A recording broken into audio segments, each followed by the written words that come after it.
साळगाव गावात ही एक भयंकर घटना घडली होती. दोन मित्र रात्रीचे एका रस्त्याने जात होते आणि तेवढ्यात त्यांच्यासोबत असा काही धडक लागला जो ऐकून तुमची झोप उडाल्याशिवाय राहायची नाही. मंडळ, तुमचा पुन्हा एकदा मालवणी बोको या यूट्यूब चॅनलवर स्वागत असा. मित्रांनो, आजचा जो अनुभव हा तो आपल्या सबस्क्रायबर संस्कृती यांनी आपल्याक पाठवल्याने हा. तुमच्याकडे सुद्धा असे का अनुभव असतील तर त्या व्हॉट्सअप नंबरवर माका नक्की पाठवा, म्हणजे त्यावर मी अशा गोष्टी करेन. आणि या चॅनलवर पहिल्यांदा चिला असाल तर असेच भयानक गोष्टी ऐकूसाठी या चॅनल नक्की सबस्क्राईब करा. चला तर मग वळूया आपल्या आजच्या या भयंकर अनुभवाकडे.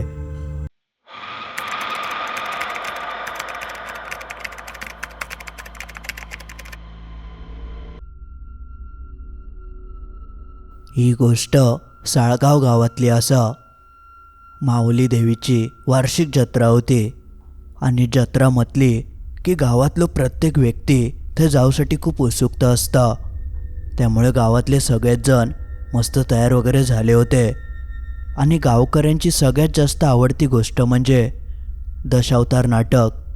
वर्षासून एकदा ते दशावतार नाटक व्हायचा, ज्यामुळे गावातल्या लहान मुलांपासून अगदी वयस्कर माणसांपर्यंत झाडून पुसान सगळी लोक त्या जत्रेक यायची आणि त्या दशावतार नाटकाचा आस्वाद घ्यायची.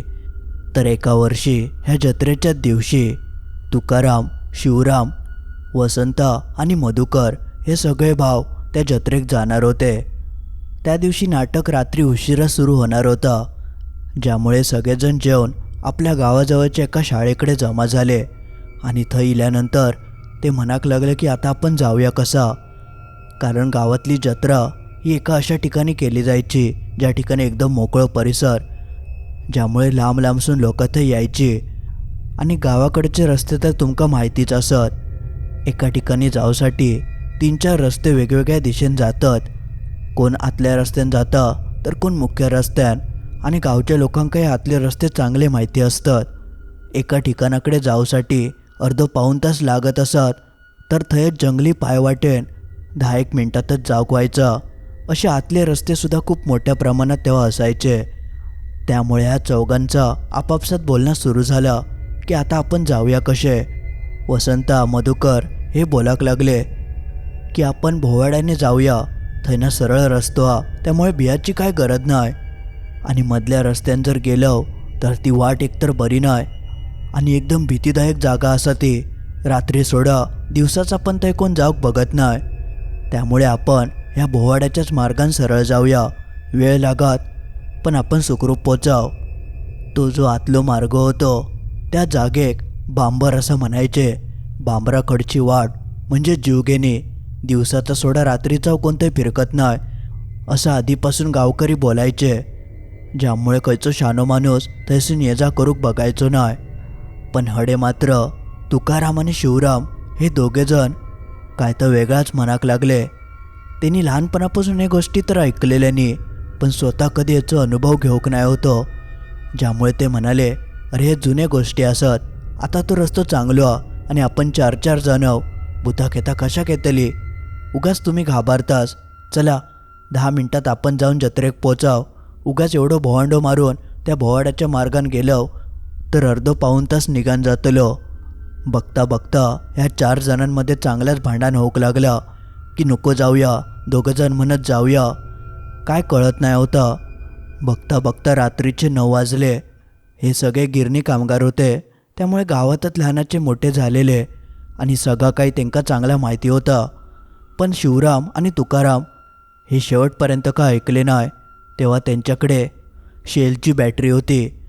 ती बॅटरी घेऊन शिवराम आणि तुकाराम त्या हातल्या बांबराच्या रस्त्याने जाऊक निघाले. तेवढ्यात मागसून हे दोघजण म्हणजेच मधुकर आणि वसंत मागसून म्हणाले, तुम्ही उगाच भूताशी मस्ती करू नको, आमचं ऐका, शाने बना आणि गपचूप आपण भोवाड्याच्या मार्गाने जाऊया. पण ते का ऐकले नाही आणि ते दोघजण निघान गेले. आणि जाता जाता म्हणाले, तुम्ही लवकर येवा, तुमका येऊक अर्धो पाऊण तास लागतलो, आम्ही 10-15 मिनिटात पोचाव. असा काहीसा बोलान ते थैसून पुढे निघान गेले. पण वसंत आणि मधुकर हे दोघोले ठाम होते की आपण काय यांच्याबरोबर जायचं नाही. त्यामुळे ते बोवाडाच्याच मार्गान हळूहळू चलाक लागले. पण खरी परीक्षा तर मधुकर आणि तुकाराम यांची होती, कारण त्यांनी जो काही निर्णय घेतल्याने होतो तो खूप भयंकर होतो. ते थैसून तर पुढे गेले आणि त्या बांबराच्याच वाटेवर एक ओहोळ लागायचं, पण तो फक्त पावसातच व्हायचो, तेव्हा काय पाणी नाही होतं. पण जसे हे दोघजण ओहोळ पार करून पुढे जातात तसा थैचं वातावरण कायता बदलानच गेलं. थैची काय भुताटकी होती, तिने आपले खेळ दाखवूक सुरुवात केल्यान ह्या दोघांका कायच आसपास नाही. हेंका वाटलं की आता असं काय होईत नाही. रस्तो तर चांगलं दिसतं, आजूबाजूक जंगल होतं, पण ह्यांच्याकडे मोठी बॅटरी असल्यामुळे हेंका तशी काही भीती वाटत नाही होती. पण जसं जसं ते तैसून पुढे जातात तेवढ्यात तिंका आजूबाजूसून आवाज येऊक लागले. जंगली प्राण्यांचे ते आवाज होते, पण जंगल म्हटल्यावर हे आवाज येतलेच म्हणून त्यांनी एवढं काही लक्ष देऊक नाही. तेवढ्यात एका बाजूक त्यांका सळसळल्यासारखा झाला. तशी त्यांनी पटकन बॅटरी त्या दिशेने मारल्याने बघतात तर ते एक ह्यो मोठं रानडुक्कर बघून हे पटकन थांबले. लाईटीचा प्रकाश बघून तो रानडुक्कर पटकन जंगलात पसार झालो. पण जंगली भागात असे प्राणी तर दिसतातच म्हणून त्याच्याकडे त्याने दुर्लक्ष केल्याने. पण जसे ते जरा पुढे जातात तर त्यांका वाटेत एक ससं दिसलो. ह्यो येदो मोठो आणि लांब लांब कानांचो. जसे हे बॅटरी मारतात तर तो एकदम जाग्यावरच उभं राहिलं. हेंका कळा नाही की हो पळत नाही कशाक. तेव्हा एवढा काय माहिती नाही होता, कारण प्रकाश जेव्हा त्या सशांच्या डोळ्यांवर पडतं तेव्हा ते बावरतात आणि एका जागेवर स्तब्ध होतात. पण हेंका काय समजा नाही, हे आपले त्या सशाक पकडूक जाऊक लागले.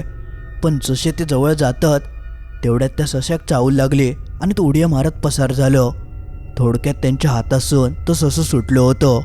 आधीच्या काळी असे प्राणी मोठ्या प्रमाणात पकडले जायचे आणि सशेबिशे सहसा कोणाक गावायचे नाही. हेंका अनायसेत तो गावलेलो, पण तो थोडक्यात निसाटलो. पण पुढे गेल्यावर त्यांच्यासोबत असेच प्रकार वारंवार घडाक लागले. रानडुक्कर सतत दिसतात, ससे आडवे धावत जातात. तेंका कळा नाही की एवढी जंगली प्राणी इले कसे. एखाद दुसरं दिसलं तर ठीक हा, पण पावला पावलाक जर हे प्राणी असे आडवे येत असतील तर काहीतरी वाईट संकेत मानलं जातं. तेव्हा तेंका कळान चुकलं की काहीतरी हे विचित्र घडतं, ज्यामुळे ते दोघोले जरा सावध झाले आणि त्यांनी लगेचच आपल्या पायांची गती वाढवल्याने आणि ते पटपट थैसून पुढे निघाक लागले. हे दोघोले तसे धीरिष्ठच होते, तुकाराम आणि शिवराम. त्यातले तुकाराम म्हणजे माझे आजोबा, ज्यामुळे ही सगळी घटना माका चांगली माहिती असा. त्यांच्याकडसूनच हे सगळं अनुभव मी ऐकलं होतं. तर ते जसे तैसून पुढे जातात तसं त्यांका अचानक मागसून कोणत्या तरी रडण्याचा आवाज येऊक लागलो.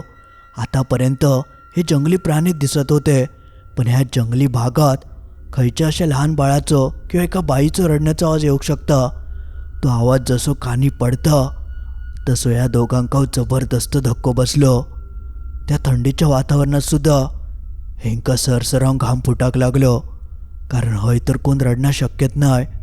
तिंका लगेचच समजलं की हो काहीतरी भुताटकीचंच खेळा, म्हणून ते त्याच्याकडे दुर्लक्ष करून पटपट पुढे चलाक लागले. पण तो आवाज काय त्यांचं पाठ सोडा नाही. जसे पुढे जातात तसा कोणतरी त्या मागसून रडत रडत ह्यांच्याच मागणं येतं असं काहीसं हेंका जाणवूक लागलं. त्यांनी खूपदा दुर्लक्ष करून पुढे जाऊचा प्रयत्न केल्याने पण तो आवाज काय ह्यांची पाठ सोडत नाही होतो. आणि त्यानंतर जा काय घडलं त्या ऐकांतर तुम्ही सुद्धा थरथर कापशाल. अक्षरशः तुकाराम म्हणजेच माझे आजोबा आणि त्यांचे मित्र शिवराम ह्या दोघांच्या समोर कोणीतरी असं मातीचं रेवो म्हणजे बारीक बारीक दगड हे भिरकावल्यान आणि ते सगळे दगड यांच्या समोर येऊन पडले. तर हा दृश्य बघता क्षणी हेंका समजलं की जा कोण आता आमका अडक बघता आणि आता पुढे आपल्या घेचो धोको हा. आणि आम्ही असेच जर पुढे पुढे निघालो तर ह्या काहीतरी आपल्यासोबत करतला. कारण माणूस एकदा अशा वेळेत घाबरलो की ही भुताटकी पाठ सोडत नाही, ज्यामुळे माझ्या आजोबांनी म्हणजे तुकाराम यांनी धीर केल्याने आणि ते शिवरामका म्हणाले थांब, आपल्या कथा हैसून जाऊन पुढे फायदो नाही, कारण ही भुताटकी पाठ सोडूची नाही. ज्यामुळे ते थांबले आणि पटकन मागे वळाले. मागे पूर्ण काळोख होतो. काळोखाकडेच बघून ते मोठ्यान म्हणाले ए बाई, तू या जी कोण असेल ता म्हाका माहीत नाय तू काय जा काय करतं. त्यांनी आम्ही काय घाबराचो नाय आणि पुऱ्या जन्मात आम्ही कधी भूत बघूक नाय. तुझ्यात हिंमत असत तर माझ्या समोर ये, मग बघूया कोण घाबरता. असं म्हणून आजोबांनी अक्षरशः बॅटरी हातात घेऊन मागच्या दिशेने फिरवल्याने आणि ते त्या भूताक शोधूक लागले. त्यांच्यात अचानक एवढी डेअरिंग खैन येयली ताच कोणाक समजलं नाही. पण जसं ते ह्या सगळा करतात तसं तो रडण्याचा आवाज अजूनच मोठ्याने येऊक लागलो. जणू ती भुताटकी अजूनच रागावली असत आणि आता काहीतरी होतलं असं शिवराम यांका वाटाक लागला. ज्यामुळे ते जरा म्हणाले, ए तुक्या चल चल बस झाला आपण निघाया. पण माझे आजोबा अजिबात हल्ले नाही. ते म्हणाले, असल्या भुताटकी घाबरायचा नसता, यांच्यावर 2 हात करायचे. असं म्हणान अक्षरशः आजोबांनी त्या भुताटके कसले गाळये घातल्याने की ते आता मी तुमका सांगा करू शकत नाही. आजोबांनी अक्षरशः ते सगळे गाळये माका घालून दाखवल्याने पण ते आता मी बोलाक शकत नाही. आणि ते असाव म्हणाले, ह्या भुताटकेंका गाळये घातले की ती बरोबर वळणार येतात. आणि तसंच प्रकार आजोबांसोबत देखील घडलं. जसे ते गाळये घालूक सुरुवात करतात तशी ती मगातपासून नखरे करून दाखवणारी भुताटकी अचानक शांत झाली. जो रडण्याचा आवाज येत होतो, सकेर वगैरे ती फेकत जी होती, ता सगळा शांत झाला. आजोबांनी तिची बोलतीच बंद केल्याने आणि त्यानंतर तो रडण्याचा आवाज परत इलोत नाही.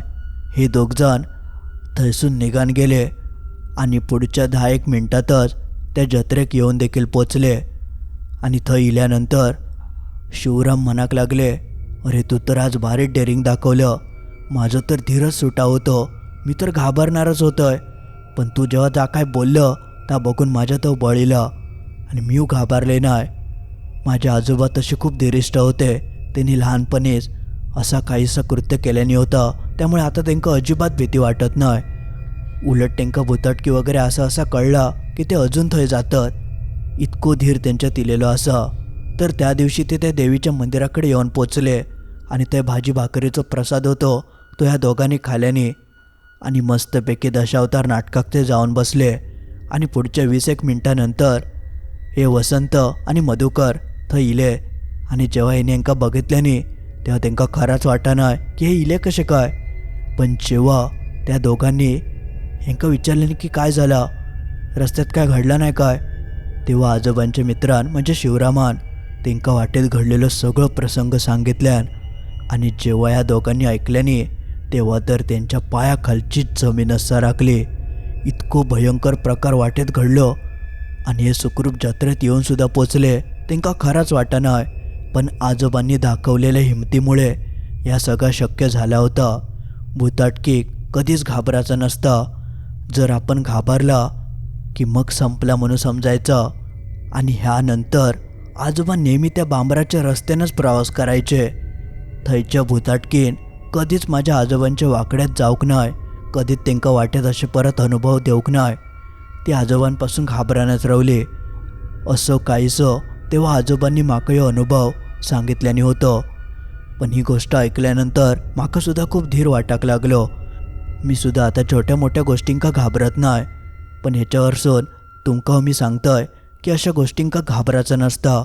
आपण जर घाबरलो तर आपल्याक त्याचं अजून जास्त त्रास होऊ शकता. त्यापेक्षा आपण शांत राहायचं, कारण ती भुताटकी आपल्याक कधीच इजा करत नाही. उलट ते आपल्याक घाबरवतं, मनाशी खेळतं आणि आपल्या मन घाबरलं की मग पुढे जाऊन प्रॉब्लेम होतात. तर असं काहीसं अनुभव माझ्या आजोबांनी तेव्हा घेतल्याने होतं. मंडळी आज पुरता एवढाच. तर मित्रांनो, असं काहीसं होतं आपल्या सबस्क्रायबरांच्या आजोबांसोबत घडलेलं हे एक भयंकर अनुभव. जो तुमका कसं वाटलं आणि तुमच्यासोबत असे कधी प्रकार घडले आहेत काय किंवा कोणाकडसून तुम्ही ऐकलास काय, तर त्या कमेंटमध्ये नक्की सांगा. आणि गोष्ट आवडली असत तर नक्की या व्हिडिओक लाईक करा. आणि असेच मस्त मस्त गोष्टी ऐकूच्या असतील तर या चॅनल नक्की सबस्क्राईब करा. चला तर मग लवकरच भेटाया असंच काहीसं भयंकर अनुभव घेऊन बुधवारी ठीक रात्री 10:30 वाजता.